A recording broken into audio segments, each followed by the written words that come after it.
Residential വീടുകൾ ഉൾപ്പെടെ സംസ്ഥാനത്തുടനീളമുള്ള 1.5 കോടിയിലധികം കെട്ടിടങ്ങൾക്ക് ഈ മാസം നമ്പർ നൽകാൻ ഒരുങ്ങുന്നു.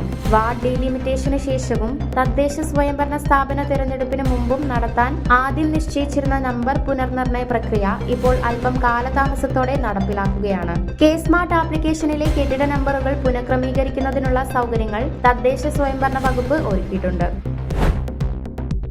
തൃശൂർ ജില്ലയിലെ മറ്റത്തൂർ ഗ്രാമപഞ്ചായത്തിൽ ഡിസംബർ 27-ന് നടന്ന തിരഞ്ഞെടുപ്പിൽ ബി.ജെ.പിയുമായി സഖ്യമുണ്ടാക്കി അധികാരം പിടിച്ചെടുക്കാൻ 8 വാർഡംഗങ്ങൾ മത്സരിച്ചതിനെ തുടർന്നുണ്ടായ വിവാദം പരിഹരിക്കാൻ കേരള പ്രദേശ് കോൺഗ്രസ് കമ്മിറ്റി ഒത്തുതീർപ്പിലെത്തി. പാർട്ടി ടിക്കറ്റ് നിഷേധിച്ചതിനെ തുടർന്ന് 2 പേർ വിമത സ്ഥാനാർത്ഥികളായി മത്സരിച്ചിരുന്നു. ഒത്തുതീർപ്പിന്റെ ഭാഗമായി ബി.ജെ.പി പിന്തുണയോടെ പഞ്ചായത്ത് വൈസ് പ്രസിഡന്റായ നൂർജഹാൻ നവാസ് ശനിയാഴ്ച തന്റെ സ്ഥാനം രാജിവെക്കും.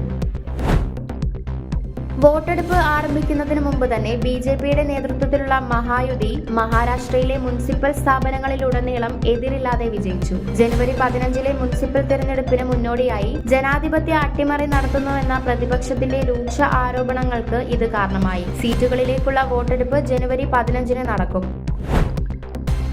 വിദ്യാർത്ഥികളുടെ പ്രശ്നങ്ങൾ കേൾക്കുന്നതിനും പരിഹാരങ്ങൾ നൽകുന്നതിനുമായി സ്കൂളുകൾക്കായി സർക്കാർ പ്രഖ്യാപിച്ച 1000 സൈക്കോ സോഷ്യൽ കൗൺസിലർമാരെ ഈ അധ്യയന വർഷം നിയമിക്കില്ല. ശമ്പളം ഉൾപ്പെടെ മതിയായ ഫണ്ട് അനുവദിക്കാൻ കഴിയാത്തതിനാൽ നിയമനങ്ങൾ മാറ്റിവെച്ചു. തെക്കൻ ബ്രസീലിലെ ഒരു ഫെഡറൽ ഹൈവേയിൽ മണൽ നിറച്ച ട്രക്കുമായി ബസ് ഇടിച്ചതിനെ തുടർന്ന് 11 പേർ മരിക്കുകയും 7 പേർക്ക് പരിക്കേൽക്കുകയും ചെയ്തു. ചരക്ക് ചോർന്നൊലിച്ചതിനെ തുടർന്ന് അപകടത്തിൽപ്പെട്ടവർ കുടുങ്ങിക്കിടക്കുകയും രക്ഷാപ്രവർത്തനങ്ങൾ മന്ദഗതിയിലാവുകയും ചെയ്തു.